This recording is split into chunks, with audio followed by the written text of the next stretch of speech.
I'm Dr Dan Cornwell, my pronouns are they, them. I'm a lecturer in chemistry education in the Department of Chemistry, obviously. I'm also the undergraduate admissions tutor for the department, the GTA lead, the staff student liaison committee co-chair, and the incoming study abroad tutor as well. So quite a lot of roles within chemistry. Beyond that, in the faculty, I'm also one of the chairs of the Education 11s meetings that we run every Friday at 11 o'clock for all of our staff. And I'm also the academic lead for Proudly Kings.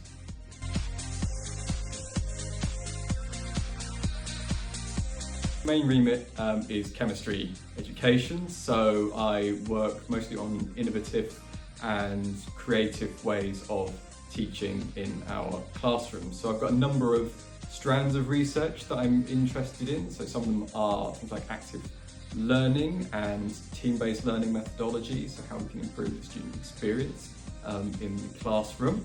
I'm also looking at technology-based interventions in the classroom as well, whether that's things like using polling software or perhaps things online as well, where we can look at better ways to improve our online learning spaces for our students too. Another area I'm interested in is something known as legitimation code theory, which sounds very complicated, but really it's about the organisation principles within our practices. And supposed to explain that a bit more, it's all about the unspoken or the hidden rules or the unwritten rules that influence a lot of social areas. And so you have to kind of know about these rules to be able to succeed in certain areas of life, such as education, and those who don't know the rules are going to be at a disadvantage. And so this area of legitimation code theory, which is a mouthful to say, is about making those hidden rules more visible and using practices in your teaching that help those who maybe aren't so familiar with those rules of those social practices. The one I'm most interested in terms of chemistry is an area of legitimation code theory that looks at semantics. So that's about the language that we use when we teach and what context we put the chemistry in, where we talk about the examples, the abstract or the very concrete examples.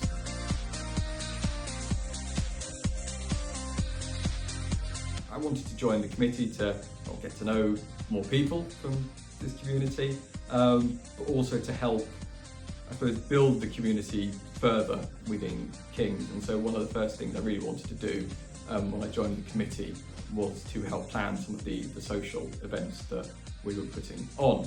I think I really want to make sure that both the LGBTQ+ community at Kings, but also the wider Kings community are aware of the issues that are facing trans and non-binary people, and that's where I'm focused most in terms of strategy within the committee.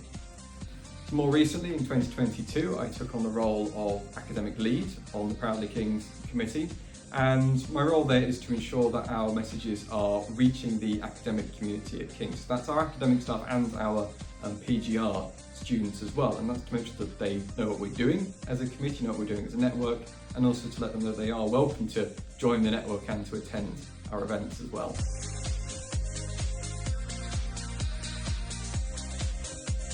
So more recently, trans and non-binary rights and issues, I think they have become a more prevalent issue in the media. We're seeing a lot more discourse around trans and non-binary people, not always, I think, from the people who have the lived experiences of these issues and these lives. And I think it's probably where a lot of these stories can seem quite negative. And so what I have been trying to do more recently on the committee, along with a couple of other members, is to make sure that these issues are communicated to our network at Kings, that we're able to highlight these issues and make sure that things improve for LGBTQ people at Kings and beyond in the wider community as well.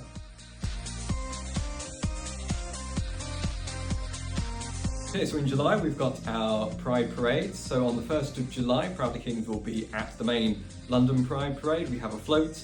Our members are welcome to join the parade, march the parade, or come along and support us from the sidelines, watching the parade go past. Then on the 8th of July, we are going to be attending Trans Pride London as well, so we'll be there. In August, we'll also be attending Black Pride, that's on August 20th. And then in September, watch this space, because we'll also be going to Bi Pride as well.